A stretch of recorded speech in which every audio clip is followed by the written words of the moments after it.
Hi, guys. Before I say welcome back to another episode of Two Parents and a Podcast, this episode is a little unique because what happened was we record typically on Tuesdays. So we did that. We recorded our episode on Tuesday, and now I'm recording this Wednesday night because we're going to insert something at the end talking about our little TikTok, I don't want to call it drama, but... drama. Okay, our little TikTok drama. So that'll be at the end, and I will talk to you then. But for now, enjoy the beginning of the episode. No ice, yeah. You're not. The comments do not want you to have ice in your cup. It's heartbreaking. I love ice. And ice loves you, but the microphones don't like it. I'm a man of the people, and if that's what the people want, then that's what they get. Who's your girl on Grey's Anatomy that you like? Meredith Grey, love. And what's her real name? Love. I couldn't tell you. Don't want to know her real name. She got Don't tell me. She only exists at Seattle Grace Hospital. But she got detained at LAX for an hour because of her Air One. It was like pumpkin seed peanut butter.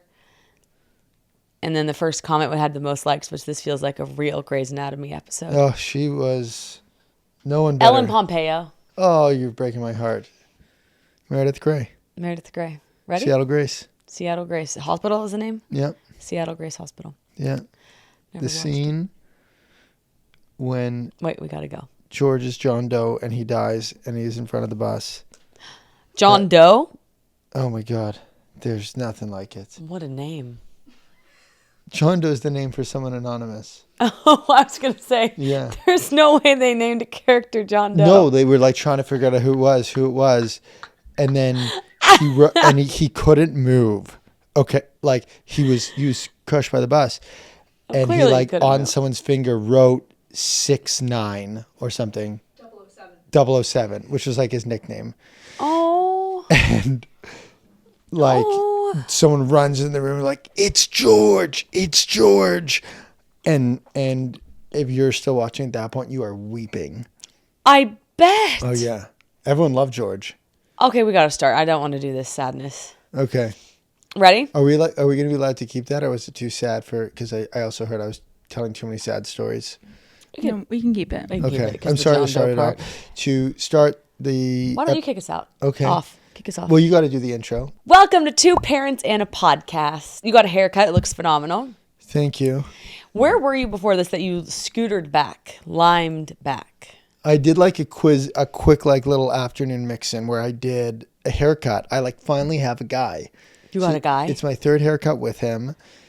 And... First name basis? I forget his name. Oh, yeah. Does he know your name? No, we don't talk. That's no problem. We don't talk. Okay, good. Very transactional. But the only thing we talked about was, and I thought he knew who I was because we kind of sat in. He's like, what's up? He's like, same thing as last time. I was like, yep. And then at the end, you thought he like, knew who you were, as in like which customer you were? Yeah. And then at the end, he's like, and you want me to do your eyebrows? And I was like, what? What do you mean do my eyebrows? What's wrong with my eyebrows? Well, he thinks they're a little bushy. But maybe he thought I was another customer whose eyebrows he does. No, I don't think he thought that you... But he's never done my eyebrows before. But when you go to the nail salon, they've also never done your eyebrows, and they always say, eyebrows? And you're always like, no, thank you. I felt it was kind of invasive. I'm there for, eyebrows are very sensitive for a man, I think. I agree. I think that maybe he was just checking if you wanted them done. Maybe he thought you were too afraid to ask, so he wanted to go first and normalize it for you. Yeah, well, I think he's great. I will remember his name next time. I feel really bad that I'm not remembering his name. He's good at cutting your hair, though. I like it. Yeah. He doesn't want to talk to me. He talks to all his other clients. All I want whenever I get my hair done is not to talk. But my hair appointment's a lot longer than your hair appointment. Go in. Do some emails. Do you know what I was thinking about the other day with you? So there's this thing with girls where we get a lot of anxiety around our nail color. So like we'll go in and we'll pick a nail color and then they'll start to do it. And sometimes like the worst thing that can possibly happen is you don't like your nail color once they've done the first nail. And I get so much, they'll be like, do you like it? And I'll be like, uh-huh. And I'll say yes, even if I don't like it. And I want to change it because I don't want to inconvenience them. And I was thinking about WWHD, like what would Harrison do? And you just be like, I don't like that at all. Like you would be so blunt with them. Well, Jules yesterday was like, I don't like this nail color. I thought the nail color looked great. I like your nail color. But it was like, if you don't like the nail color, why didn't you tell them one in? Harrison would get his whole hand, both of his hands done. No. And then be like, can I get a different color? I'm high conviction. I would let them know after the first nail. But sometimes when you don't know until there's 3 coats on. Agreed. That's part of the problem. Totally agree. Sometimes it's a bit underwhelming though. You think, oh, that's a bit light. And it really ruins like 2 weeks of your life because you have to look at, I mean, they're a very prominent part of your life. But I just thought you would be very, nope, can I please change it? And I want to adopt that. I think nails are the number one thing that girls care about that guys don't. So what you're saying is you're not as invested in the shade of pink that I have? No, I of all the things that I notice But you're happy for me to get my pink. I love when you get your nails done because you love the activity of it. Correct. But like, I don't notice what's going on with your nails. Like when you say, I need to go get my nails done, I'm like, oh, I didn't realize that needed to happen. But anyways, where else were you after the haircut? I went and... I remember the DEXA scan. Yeah. Oh yeah, there's a pop-up by our house. Yeah. How was it? Do you have your results? I really thought they were going to come back a lot better than they were. So the last time I did them was October 1st, so right after Bubs was born. And they're not good. It's okay though because they're not good. But do you know why it's good you're doing it now? Okay, did we already say the DEXA scan is for BMI, like body? Is it body mass index or body fat index? The main thing I pay attention to is what my body fat is. Well, do you know the number? Yeah. Would you like to share it with the class or no? No. Okay. You know what? We want to respect your privacy. How far? So you had an ideal number, and how far below it are we? Can you tell us? And I won't pry any further than this. Yeah. The difference between when Bubba was first born to now. Would you mind telling us that? It's gone up how much? Too much. Okay. What do you think? I think it's gone up 7%. Not even close. 20%. I'm not even discussing. So it's 20. Okay. Wow. You know what? That's okay. Because I want you to be really proud of yourself. You've been a phenomenal father. Thank you. And that is way more important. And now what I realized is like, because I would check my weight and my weight didn't really change, but I stopped lifting. Yeah. And so while my weight has stayed the same, like all the muscle as a percent's gone down and the fat as a percent's gone up, and that's just not what I'm playing for. So the reason why I like to do it every 3 to 6 months is because like it keeps me accountable as to the trend I'm going. And so I thought I was on a better trend than I was. And I normally don't wait this long until like, and that's kind of why, but yeah. But you signed up for the High Rocks race back in November and you didn't end up doing it. Quit. And I remember you saw that you quit and you were really hard on yourself. And I remember you were like, I never sign up for races and don't do them. I'm the same way. I'm like very competitive like that. But we as first time parents have got to give ourselves grace. Like everything changes. And we're trying. I saw this meme today and it said, being a morning person with a baby is like becoming a runner when a bear is chasing you. Like you have no other option. And when Bubba wants to get up at 6 and then she wants to play and she wants to, like you can't go back to sleep, No. So sometimes your workout gets sacrificed. No. So I'm proud of you. Also, the reason I know you were able to go do the DEXA scan is because we're on a good trajectory right now. We're on a health kick.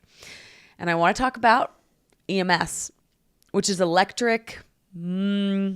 Basically, okay, what EMS is. What does EMS stand for, Jules? Electric something. Maybe not even electricity. Please hold. Electric muscle stimulator? That makes a lot of sense. Electric muscle stimulator. So basically, this girl comes over and she puts you in a suit. And you work out for 20 minutes. And it's equivalent to a 2.5 hour workout. And you're only allowed to do it twice a week. And so every 3 days is what they suggest, because for 3 days after, you're still burning fat, and your muscles, because they're extra stimulated, it triggers like the deepest part and you're able to form more muscle. It's really cool. So we did it yesterday. Are you sore? Well, what did you think? I loved it because it's like if you're optimizing for time, and if you're postpartum and like you're trying to find your abs, but you can't find them, to have something just like shock them is honestly like a really good use of my time. I can't decide if this is a scam or not. Why? It feels in some ways too good to be true. Like, I was trying to look at it online. I didn't really get any element of like conclusive. I didn't do a lot of research, but in the limited research I did, I didn't see anything that was like overwhelming conclusive on like, I did this, I did it for X amount of time, and these are the results that I saw that I found believable. And yeah, it reminds me of like that infomercial back in the day of like the thing you'd put on your abs. Do you remember what that is? And it would shake them? Yeah. Yeah, but this is shocking you. But that would shock you too. Oh, I didn't know that. I'm optimistic, and let me hold on to my optimism until we've tried it. I think we go a month, and then we see if anything's changed. I took before photos. I want to do a month. Yeah, let's just see. Like, I have room in my life for us to try something that's health-centric. 20 minutes. We stay at home. Like, that to me, my treadmill broke, so I can't do that. So I'm like, I'm in on this. Yeah, I'm just not going to fully drink the Kool-Aid yet. Like, I want to go through it. It was very fun. I loved it. But is it going to be effective? Let's monitor the results. Yeah, we'll see. So we'll go. We're going to do it again on Thursday or Friday, and we'll keep you guys posted. Mm-hmm. All right, guys, we have a 30-day free trial plus 25% off your annual subscription for Dipsea Stories. Dipsea is the female-founded app for spicy audiobooks and so much more. It's created by women for the female gaze. Their app has over 1,000 spicy audiobooks, all crafted by a team of professional writers and top-tier narrators.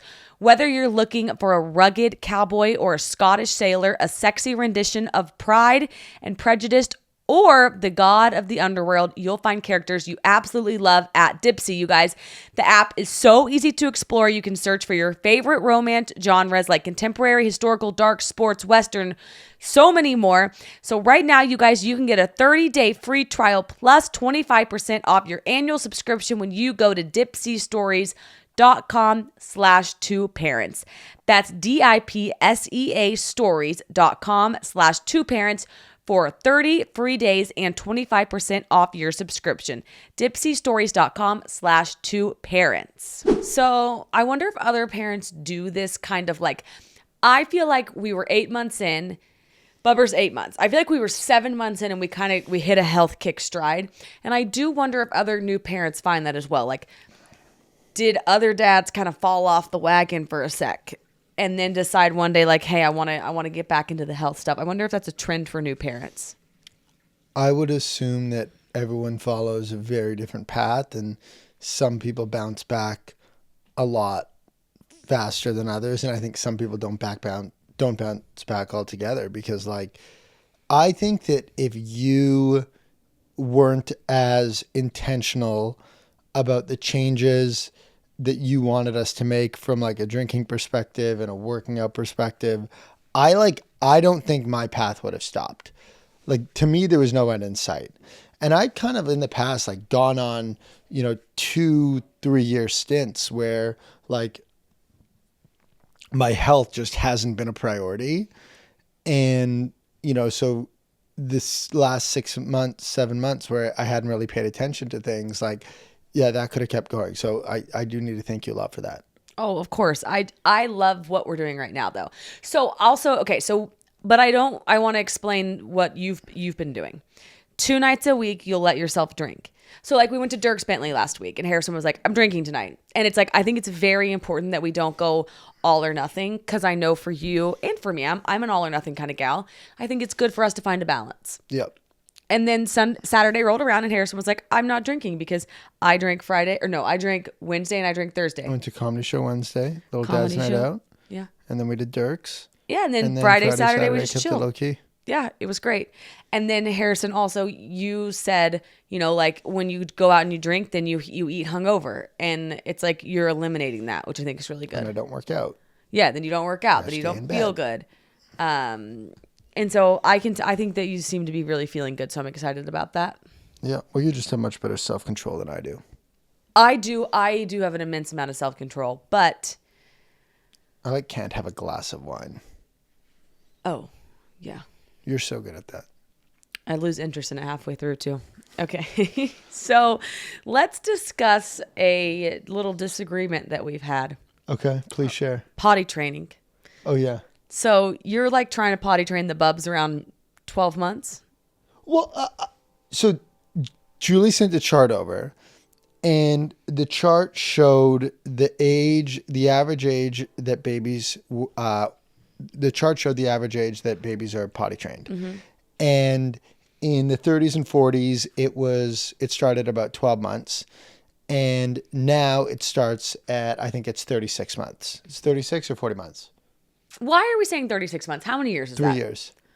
Starts at 3 years. Now it starts at 3 years. People are like, my kid is I'm 17 months. I'm like, Jules. a year and what? And we'll update if it's wrong. And I just got a thumbs up that it's 36 months, aka 3 years. And I'm just much with the mindset that like, let's get bubs as self-sufficient as possible. And so if this is possible, a year and a half in, let's get it rolling. No. Because you know what? Bubs is doing this new thing where she uses her armies and she can feed herself her own bottle. So she already needs this less.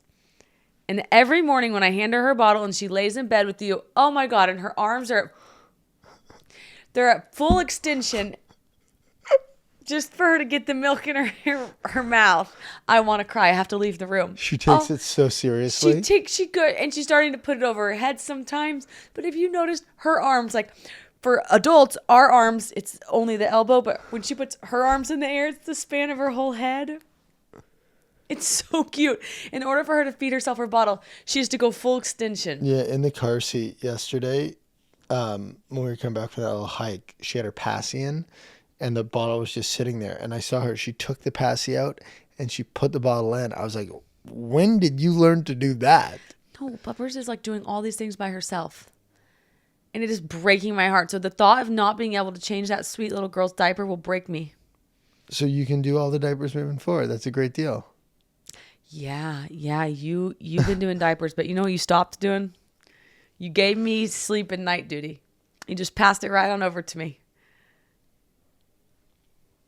This is an agree to disagree. We gave you your flowers on the podcast, and then you resigned. He just said, nope, got it. No. We had a strategy. What was the strategy we agreed to? 5, 10, 15. Yes. And I know where you're going with this. I'm talking about, okay, no, hold on, because you have a point and I have a point here. Okay. So bedtime is when we go up to the room at 8 o'clock and we rock and we get milky and then we go to bed. Yeah. You used to do that. Now I do that. You've taken that over for sure. So that's my new duty. I also have morning duty now. And the reason why the takeover happened, if we can agree, is because more often than not, she would want milk. And we don't have a bottle at that time, so I just gave her breast. And so I would rock her, and then just like I was dealing with like a 50% success rate of like her actually going to bed. Yeah. That is a duty that I should do because I have the boobs. Yeah, when she goes on your boob, it knocks her out. But the other thing that started happening was, so she got her first tooth, and she got it on like a Saturday night, and she woke up every 2 hours, and I got up and got her every 2 hours, and I'd rock her back to bed. Then last night she woke up around 4, and the second because I sleep closer to her room, the second she does even one cry, I wake up and I hear it. And what I started doing was just getting right up and going and getting her. And do you know why I did that? Why? I could hear, it keeps me up. Like I can hear her crying. You sleep in headphones sometimes. I don't. So I hear her crying and I'm like, I'm wide awake. And I can't fall asleep. Yeah. So I started like hitting you and I was like, hey, she's awake. And Harrison's like, give her 5 minutes. And she fell right back asleep. We didn't need to go get her. You're right. You are correct. So if she hits the 5-minute mark, I will go and get her. And by the time she hits the 5-minute mark, one thing is you'll be awake by then. I'm just hypersensitive to it. So that's on me. That's my bad. Yeah, I think she just likes to come in the bed. And so I think she does checks if she can get in the bed. She does. She knows she can come in and hang out.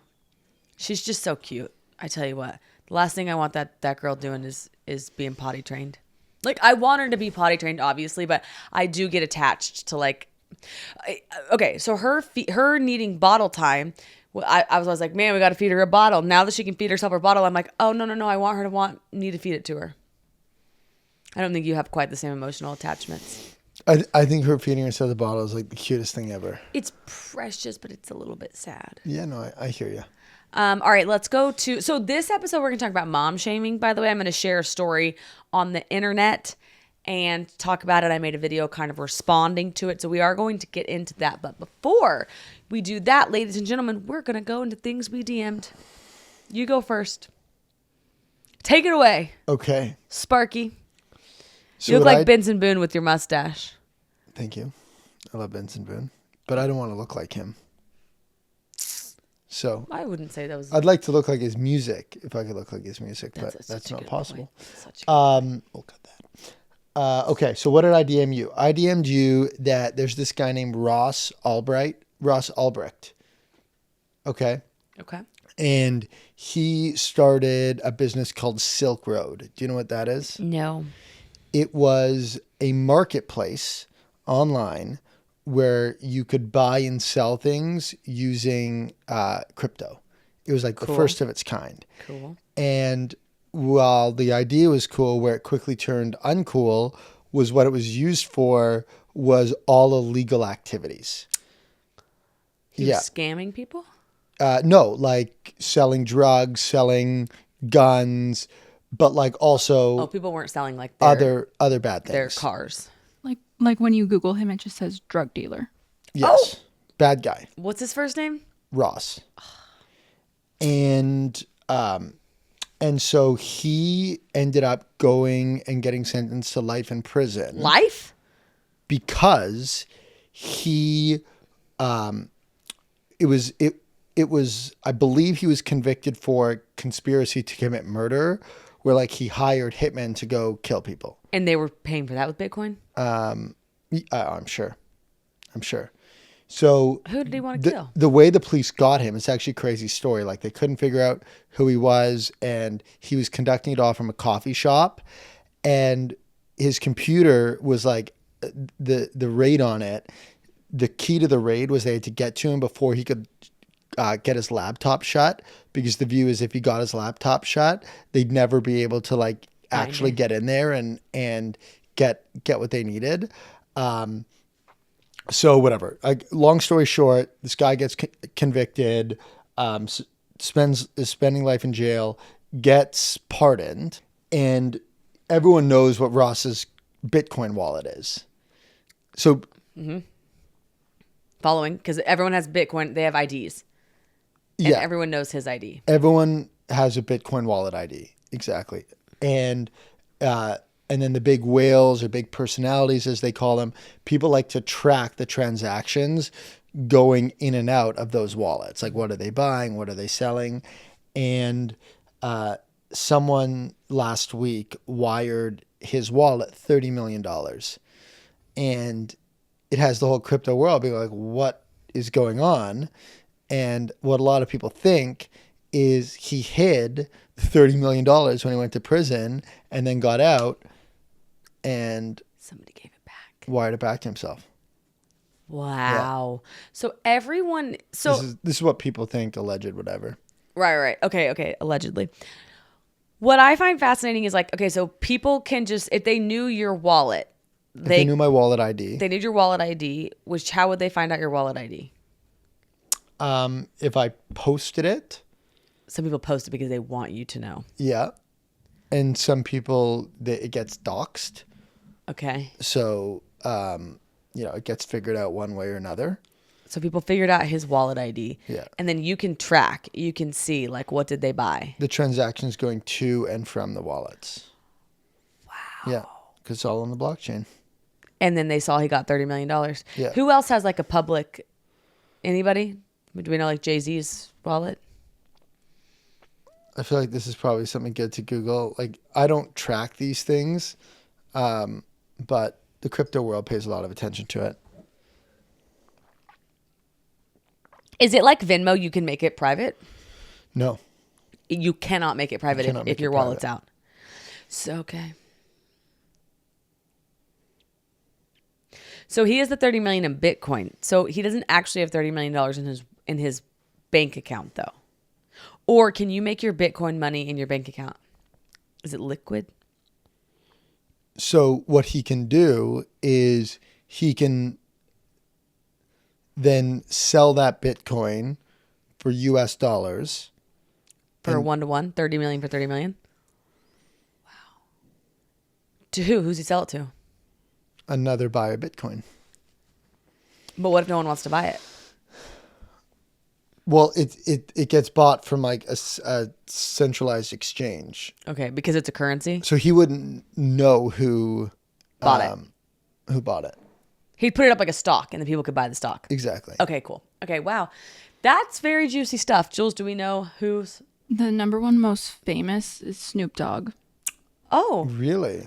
Snoop Dogg's got his wallet. And I'm sure there's other people, but like normal people wouldn't know who they are. Okay. Okay, juicy. Good job for the dog being on there. He's just like in it. Guys, let's talk about Magnetic Me because I absolutely love changing my little tater totski and I love when it's easy. And you guys, new customers are going to get 15% off, which is incredible. I cannot imagine not having Magnetic Me. Their magnetic closures make dressing time quick and easy. And here's the best part about it. Their styles are absolutely adorable. And you guys think you like the zippers, you're going to absolutely love the magnets because you just pop them right on and off. It makes changing time so quick, so easy, and then you have all this other time to do other things. And moms, if you are breastfeeding, listen up. The magnetic pajamas for moms makes it almost too good to be true. So you guys, make changing time easier for you and your little one. Order Magnetic Me today. They also make a great gift for any parents in your life because my friend Sarah gave me Magnetic Me when I was pregnant with Tate and I loved it. Then I started buying it and they started advertising and it is like the perfect storm. New customers get 15% off your first order when you go to magneticme.com. Don't wait. Order today at magneticme.com. So what I DM'd you is, have you seen this trend that people are doing online, which is like, tell me XYZ and don't hold back in the comments. So tell me the craziest thing your manager's ever said to you and don't hold back in the comments, or the craziest thing your roommate. And there was one and it said, I'm bored. Tell me the biggest lies you tell your kid. I'm not talking about Santa or the Easter Bunny. I want the ones that you're taking to the grave. Yeah, I love this. And did you read some of them? Yeah, I have a favorite. Okay, what's your favorite? My favorite is that the car doesn't start if the kids' seatbelts aren't turned on. That's a good one. That is an amazing lie. Okay, so every single, that's a good lie because it's safety. Yeah. But here's some of the top ones. Every single car accident we passed was because the kids were fighting in the back seat. Yeah, I'm not down with that. Tooth Fairy is part of the union and she won't come if the room is dirty. Love that. It's a good one. I did love this one. I told my daughter that when kids tell a lie to their parents, their eyes glow. So now if she's lying, she starts to squint at me to stop the glow. Hilarious. It reminds me of the car trend where it's like the way to tell if your kid's sleeping is their arm doesn't go down. Oh. And so what they'll do is they'll like raise the kid's arm and then the kid's arm will stay high. That's precious. Yeah. Okay, when new teeth grow in, I told her that they create new tastes. Now she tries to figure out which new food she likes every time a new tooth comes in. Love. I just love that in general. Like, I want to remember that. Love. Because they're always trying new foods. Yeah. When their tablets need updating, I have to mail it directly to Amazon, and now we have no clue how long it's going to take. It could be days, it could be weeks, or it could be months to get it back. Hate. In reality, they're in my closet, and I just want them outside. Hate that. To me, like, there's a line between just like, you know, I guess lying around potentially constructive matters versus like being just like blatantly misleading. This one's funny. That the mannequins in the store were kids who ran away from their mommy in the store, so now they're stuck there forever. Hate it. I guess like what I'm learning is like I hate the ones that have the kids living in fear. Like, but I love the ones that are encouraging like growth, like the new food thing. Okay, or encouraging like safety, like putting on your seatbelt. I think like that's what I'm kind of seeing as the line here for me. What about this one? So Mickey Mouse doesn't allow diapers. So you can go to Disney World when you're potty trained. Oh, well, looks like we're going to take Barbara to Disneyland when she's 12 months old. And then there's one more thing that I didn't DM you, but I want to talk to you about. Let's do it. And it is the Baja Blast Mountain Dew spiked version got served in a school actually near here in San Antonio. So there was this teacher. Sorry, you lost me. Okay, there was this teacher and they, for like the last day of school, they wanted to bring Mountain Dew for their students. Okay. So they did. Turns out they were the spiked Mountain Dews. Okay. Not good. And there is this guy in the video, and he is so mad. He's like, if our kids can't bring in food, why can teachers bring in food that's not checked by people? The comments are overwhelmingly like, oh my God, it was clearly a mistake. Like the Spindrifts that are spiked, not obvious sometimes. They're in a taller can, so it's a bit obvious. But some of these spiked beverages, like it's hard to tell, especially if you didn't drink, you probably wouldn't know it was spiked because all the cans look the same these days. I think it was a really honest mistake. Yeah, it's hard for me to answer because I haven't seen the article or seen what the product looks like. I'll show you the can. I'd love to see. Okay. I mean, it says hard on it, but... No, I disagree. What do you disagree with? You think it looks obvious or no? I do not think this looks obvious. Hard, like to me, I don't actually interpret as alcohol. Wait, Tate just waved at Maria. She texted me. Tate has waved to me for the first time with her little hand. Thank God she clarified the hands are little. But I couldn't record it. Bubber's waved. She's been trying to do it. Oh my God, she is growing up so fast. It's amazing. She's waving. I thought she was already kind of like waving. She's been trying to wave, but it takes her a second. Yeah, we're on delay. Bubbers. This morning she looked at you and said, da. I'm looking at this, and I think we got to put it on the screen. Obvious or not? I noticed 7 things before I noticed that there's alcohol in here. Like 0 sugar. Hard isn't alcohol to me. Like hard I could interpret as like, it's intense. Like I would almost think this is an energy drink before I think that it's an alcoholic drink. Like the 5% at the top is the only thing that really lets me see it's alcohol. Like I notice the Mountain Dew, the Tiger, the Baja Blast, the 0 sugar, and the hard. Yeah, this is a true honest mistake. So everyone was saying that she says beverage with natural flavors, artificial sweetener, certified color, FD&C yellow. Like where does it say alcohol? Like small at the top. That to me is like I feel for like that is not. That's tricky. So I'm with you on this. I think it was sweet the teacher wanted to bring in the Mountain Dew.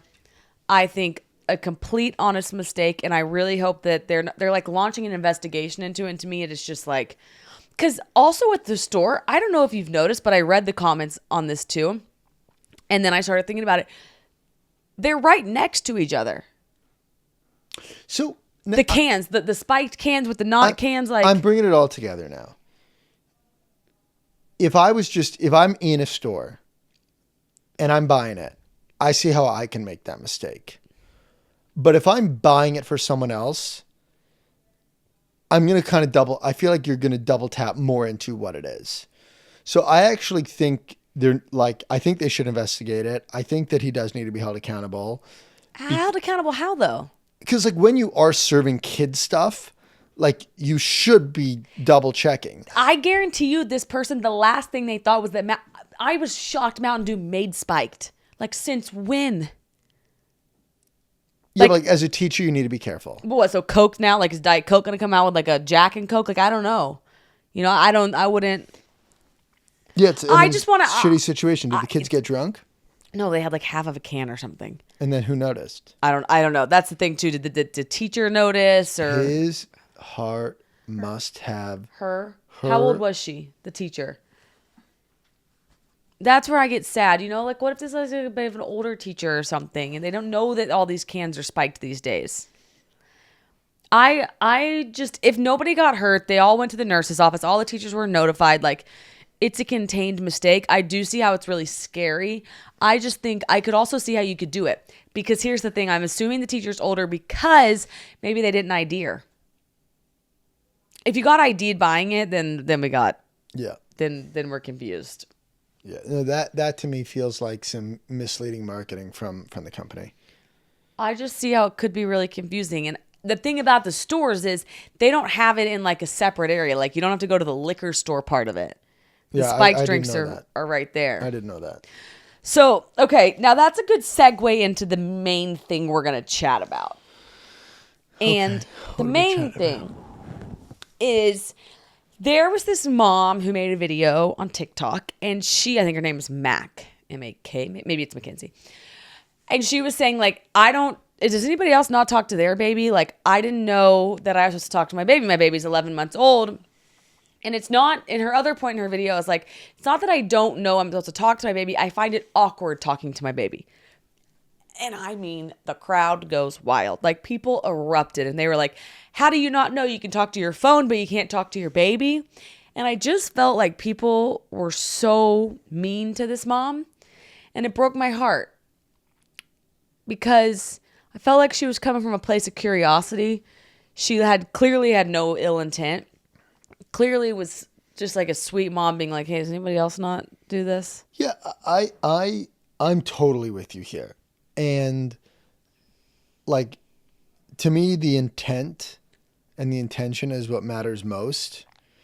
And like, if the intention is good and we're making mistakes as parents, like, I don't think we should be like ridiculed. And I think that we should be constructed in a positive way on how to change things, because like there is so much information out there. And, you know, I think what was acceptable 10, 20 years ago, or the standard 10, 20 years ago, is very different than the standard now. And like, I feel for this lady. And like, it's funny, like specifically on the talking to the baby thing, like obviously that's something that you've done for a really long time, and you did when she was in the belly, and like you do now. But like, I know personally, like, I didn't know what to talk about Tate. I didn't know what to talk to Tate about forever. I didn't know I was supposed to be talking to her. And I like didn't really start talking to her in, I think, like a more meaningful way until I started making her food. And then I felt like I could speak to her about something that she, you know, could more so understand and interact with. But like, when we go on walks before, like I understand. Like, it resonates with me that, one, you didn't know, people don't know that they're supposed to talk to their babies. And then two, like, even the act of talking to them, it isn't the easiest thing in the world. And so, yeah, I think that just inherently parenting is hard. There's a lot of different ways to do it. Mm-hmm. And I think one of the really cool parts of the internet is we share and we learn. And I think I love to learn through like positive enforcement and not people just like being mean. I just thought of these examples too. Like, so I made a response video on TikTok because I was getting tagged in the video so often, being like, can you believe that this mom doesn't talk to her baby? And it was like, yeah, I can believe it, because one thing I also would have done is like, I think about these are a couple examples. You can't give babies water. Didn't know it. No idea. Had no clue you can't give a baby water. Probably would have done it if I just had, the nurse happened to tell us not to. You're supposed to give your baby vitamin C drops. Like, that to me was these babies don't come with owner manuals. And it's like the vitamin C thing. I'm like, oh my God, what? When they start to eat, you know, if you give them peanut butter, they could have an allergic reaction. There's so many little things that it's like, oh my gosh, you got to keep track of in the talking to the baby thing. Okay, I wonder if people know this. It's better if you talk to them in a real voice as opposed to baby talk. But some people say baby talk is better because they can detect higher octaves. So it's like, what are we supposed to do? There's a lot of information. Yeah. No, but I did see your video, your response video. I really liked it because I am very supportive of parents and moms standing up for moms. And like, as really the driver for me though is intent. What is the intent? Totally agree. Like, she wasn't saying I'm not talking to my baby. Yeah. She's like, are you? Yeah. She was saying like, hey, does anybody else? And then some people were commenting on my video. 99% of them were really nice. But then somebody said, like, no, ma'am, this isn't it, because she is harming her child. And I'm just like, no. This is the whole point. She's talking to her baby now. She made a video of like her talk. Now she's like, okay, I'm talking to my kid. Like, sorry guys. We also don't know, like, what the actual benefits. But that's the whole point, to be like, no, she's harming her. Just go tell her, hey, ma'am, it's really important that you do talk to your baby, and here's why. And then that way you can propose change instead of being like, nah, that's not it. It's just like, okay. Because I was thinking about this. Whenever I have a question, okay, for example, when I tell the neighbor this question, I have a mom question, like, hey, are you doing this? Or did you move bedtime up? Or, hey, how did you move bedtime up? I feel so comfortable talking to the neighbor about this because her language that she uses is like very uplifting, very encouraging, and like she's not like a know-it-all. She's always very much so like, this is what we do, but like what you do works too. But also real. Like she's very real. You get answers. But like she's created an environment of safety for Totally. me. Whereas if I had friends that I put stuff in, and you know what, there are some people where it's like, I don't want to breach this topic with them because it could be, the way they respond could be very like, well, we do this and it's better. And then totally agree. You don't want to go there anymore. Totally agree. And with the internet, what made me sad about this mom was I felt like motherhood in itself, I'm more emotional as a mom than I've ever been. And these little babies, like, you don't want to do anything to harm them. And so for her to open her phone constantly and just see people dunking on her, like, it made me want to cry. It made me want to cry thinking about her going to bed at night being like, okay, I should talk to my baby. Is it too late for me now? And then like the internet being mean to this mom who just is like trying to be a good mom. I didn't like that. Guys, we have $4 off your Cleveland Kitchen products. Cleveland Kitchen makes fresh, flavorful, gut-healthy foods such as kraut, kimchi, and pickles that are naturally fermented, and they taste so good. Cleveland Kitchen is a line of fresh, naturally fermented foods that not only taste amazing, but they are packed with gut-healthy probiotics. Okay, get this. Just 2 forkfuls a day of Cleveland Kitchen's fermented foods provide you with your daily dose of probiotics, promoting better digestion and overall gut health. They are fresh, you guys. They are crunchy and they are full of flavor. They come in these little packets. I love to stick a fork or sometimes a chopstick in there and just I can taste it and it makes me start to salivate actually.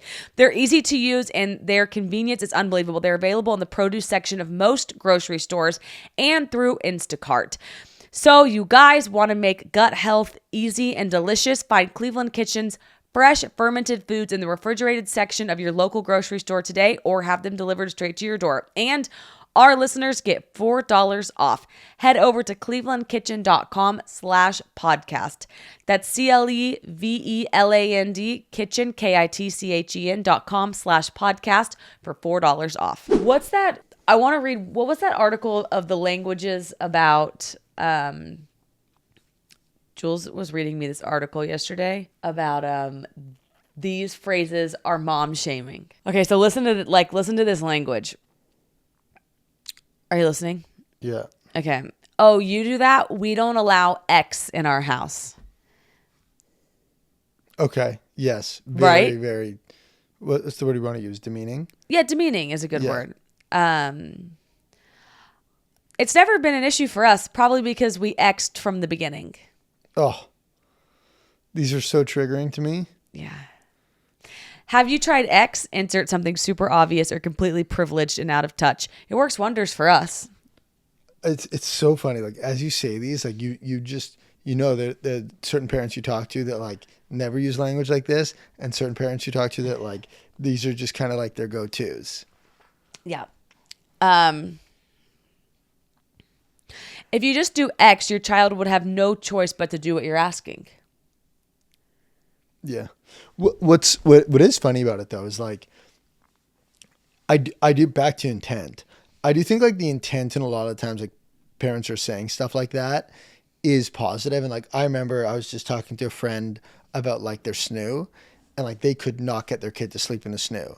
And I kept being like, well, do you try this? Do you try this? Do you try this? And I like really felt myself like coming on in that tone. And so like as I'm saying like those words are triggering me, like I'm also catching myself on like when I can like go like no question follow that path. So it does come back to like I think that we only talk like that, or when we do talk like that, it is like from a place of like not because we think we're better or they think it's just like, wait, but this works so well for us. It maybe if you tried it that way, it'd work well for you. So it's all like kind of some double, like, I feel like I'm kind of talking out of both sides of my mouth here, but like, But I think it's good for you to say that because I think a lot of people listening probably are the same as you, where they're like, okay, I'm not trying to shove things down people's throat, but like there have been times where I did something and I thought it worked really well and I do share it. Yeah. Like, I think it's okay. I think reading these, though, is important because, like, I found it helpful for me to be like, yeah, though, saying it like that's not good. But as I'm reading this, it's funny because where I like to share is only when I'm asked, right? So, like, a close friend texted me the other day and they were like, hey, I'm traveling. What do I do with my pump stuff? So I voice noted her back and I'm like, this is exactly what I did and it worked for me. Yeah. So for brain break, let's do a little pivot here. Do you feel like we wrapped up the parent shame situation good enough? I just think put a bow on it. I think the thing also is being a parent has taught me too, like how hard it is. So just coming at it with, how do you verbalize this? Help me here. Everyone's going to do things differently. And like not being so set that like your way is the best way. Yeah, and just coming into it in a supporting and an open manner, especially in the context of how much things are changing. Like, you know, the way people think about eating sushi pregnant today is very different than they thought about it 10 years ago. And even as we were like going through this, I caught myself at times like being judgy on some of these things. And it's just like, this is fucking hard. And I think that it all plays out a lot better when there's positivity and support that we bring to the table and the collective parties bring to the table, rather than like dunking on parents who are like trying to do good and you know, may have made a mistake. Yeah. Did that? That was very, yeah, I just think I've been doing this thing where I'm really trying to put myself in other people's shoes a lot. Like I put myself in that other mom's shoes. Because do you know why? I love when people do it for me. Yep. And I think the thing that you guys said yesterday was like, now she's less likely to ask another question. The mom herself, yeah. Yes. And I saw a TikTok that said like, why have we gotten so far removed from like, there are no dumb questions? I thought that was interesting. Okay. I'm actually so glad you said that. I forgot we talked about this yesterday. So whenever we first put Tate in her carrier, I made a video of you. Her legs weren't in the correct M shape and like she wasn't up high enough. I don't know. People were like, oh my God, you guys, like she needs to be. And most of the comments were nice and helpful, but some of them you're like, oh wow, they're like really mad at me. Okay, parents aren't trying to harm their babies, especially like I'm putting up the video. I didn't think we were doing anything wrong. And when people get so mad at you, you start to operate out of fear. And you start to say, I just would rather not post. Especially when like you're scared. The rules of parenting have changed drastically in the past 10, 20 years. Like eating sushi when pregnant. It feels like that is now something that is done pretty commonly. Yes, Emily Oster, she says, if you're pregnant, you should read Expecting Better. We read it. And if you don't read it, I would never do that to my child. Not in this house. She said, she's like, yes, eat sushi. Just don't eat gas station sushi. And hey, when you're not pregnant, don't eat it then either. Yeah. And so like, if you can't, that question, that may be very obvious to some people. It may be completely foreign to others. And yeah, that's what ham sandwiches. Really she's like, you can eat deli meat, just maybe cook it. What Jules was saying. But I think that's a big one of like, we don't want to take away the mom content. And the thing that I saw said, how have we gotten so far away from there are no dumb questions? Yeah. And so that's kind of what the point that I was trying to make is like, can you eat sushi while pregnant? Like, people could think that's a dumb question. People like, could think that's not. a dumb question or not. And like, just ask it. Don't be afraid totally, to ask it. just ask it. But I don't think people want to ask it because like when you get caught on the wrong side of the internet, like it fucking sucks. Well, and I think too, a lot of people in my comment section were like, no, okay, I also thought it was awkward talking to my baby. It's not that we don't talk to them, but it's like a little weird for us and we don't know what to say. Literally had no idea what to talk to Tate about. That is such a normal thing. That's a tree? Like, yeah. I found it She really. just looks at me. I found it really comfortable to talk to her because I started talking to her in the belly. But that's one small area of parenting that I found to be comfortable. I really struggled in other areas, and I found them to be like awkward as well. Sleeping. Oh my God. Her sleep schedule for me was like an overwhelming wave.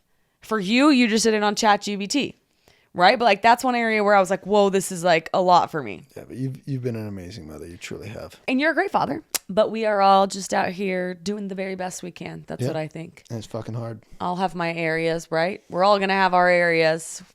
Okay, so now for brain break. Harrison and I think we've been watching TV.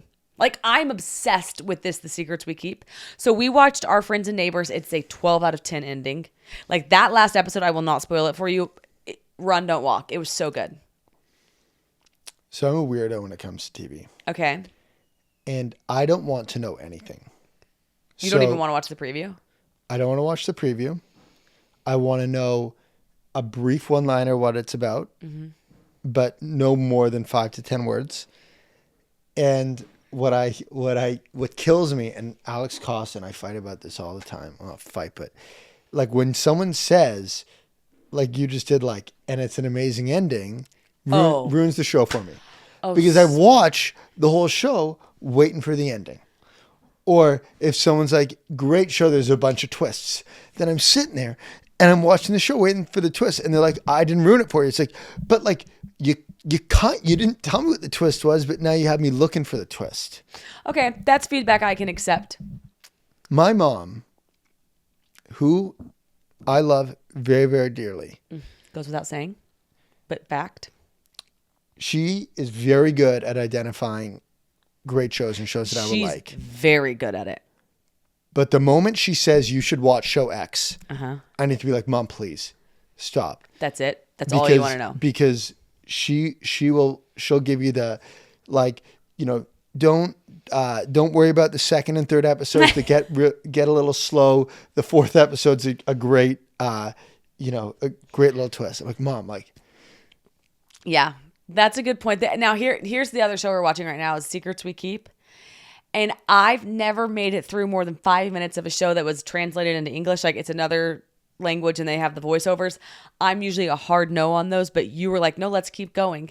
I love this series. Another Alex Cost suggestion. Very good. I cannot stop thinking about the last episode. We're going to watch it tonight. I'm so excited. This is one I'm not as excited about as you. This is one that like I like because I can have my laptop out and be like working and like nothing's really happening.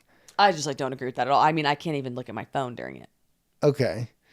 Good storyline, amazing twist in episode 2. Stop it. Little letdown in episode 3, onto some excitement in episode 4. But my favorite one that we have seen is the Bin Laden documentary. Well, I haven't seen it. Sorry, that I have seen. This is new to Netflix, you're obsessed. I believe. The people, it's a 3-part documentary. The people that they got access to for the interviews about the follow-through of 9/11 and the events of 9/11 are unbelievable. Yeah, it really just like presents a lot of information that I was not aware of, and not in a conspiracy theory way at all, opposite, but more just like what happened, you know, through the day of the following events, tracking down Bin Laden and the parties involved. Well, hold on, stop. You're doing your thing. You're doing what you just said you don't want people to do. Oh my God. I was going to go on for 5 more minutes. Yeah. And I wanted to talk about one scene. No, cut it out. Oh my God. Take your own feedback. Okay. I'm going to tell one. No, I'm not. Stop. Everyone. Can I try? Here's the one-liner I would like. No. Here's the one-liner I would like. Can I try? Let me try. So I'm like, hey, there's a new documentary on Netflix about Bin Laden and 9/11. If you're interested in learning more about 9/11 and the following events, then give it a watch. I think that's really good. Our alarm's going off because I don't have to log in. Should we just wrap? Yeah, let's wrap. Let me go. Force bypass. H, can you run up there? Harrison. It's not working. Harrison, go up there. It's going to... Okay. Alarm's going off. Thank you for listening. Okay, we love you guys. H, run. Do a jog. They're just going to call the cops. Okay, ladies and gentlemen, now welcome to the Wednesday night part of the conversation where we're going to talk about the TikTok stuff. I hope you enjoyed the first part of the episode. Okay, so if you're not familiar with what I'm talking about, let me fill you in. There's this anonymous user on TikTok that's clipping our old episodes from the podcast down to these like 10, 15-second snippets and putting it out on TikTok. And what these clips are doing is they're shedding a bad light on H, and they're shedding a bad light on our relationship. And when these things happen, I think there's two things you can do. One, you can address them, or two, you can just like, the only way out is through, right? Like wait till it blows over. And the reason I want to address it is, well, one, I want to address it on the podcast because they're podcast clips. So I feel like doing it on the podcast is appropriate. And then the second reason is I don't feel like it's fair. I feel like when these little snippets have no context around them, it's unfair. And the comments on it are like, wait, he's so mean to her. And it's like, in that clip, in that little 10-second back and forth, anybody can come off mean, right? And so I felt like I was the one that pushed us to do this because I felt like I wanted to stand up for you because I love the way you treat me. I love our little family. I'm so thankful for you. And I was looking at those, I couldn't believe it. And I was looking at those clips and I was like, no, this isn't fair. And so when I see something that's not fair, I want to stand up for it. And I think it's hurtful. And it's the way of the world, though. Like, we signed up to live our lives on the internet, so this can happen. And people, they can pick apart this little part that we're doing right here. They can pick apart these 10 to 15-second clips, and that's all fine and dandy. People are entitled to their opinions online. But one thing that I want to do is take care of the home front. And taking care of the home front today for me includes doing this little segment and saying, you are the best. You are truly the fucking best. And thank you so much for saying that. Yeah, like this situation sucks. And it sucks because those out of context clips are not reflective of our relationship. They're not reflective of how much I love you. They're not reflective of how much I care about you. And I hate it because it doesn't reflect the truth of our day-to-day lives and our relationship. And I'm so sorry that you have to deal with that. Thank you for apologizing, but you don't need to apologize. It's funny. We're like apologizing to each other, standing up for each other for podcast clips where we've sat in these two very seats. Like, it's not deleted footage, right? The irony of it is so funny. It's like conversations we thought nothing of and we loved. But in all seriousness, I love, of all the content I've ever made, this family and motherhood content is the most uplifting and it brings me joy, right? And it's the fact that it's my job and I get to share our life. It feels like a dream come true. Okay. And my motherhood journey has been I want people to hear this, like, has been exponentially better because of our online community that we've cultivated. And that can be a very real thing.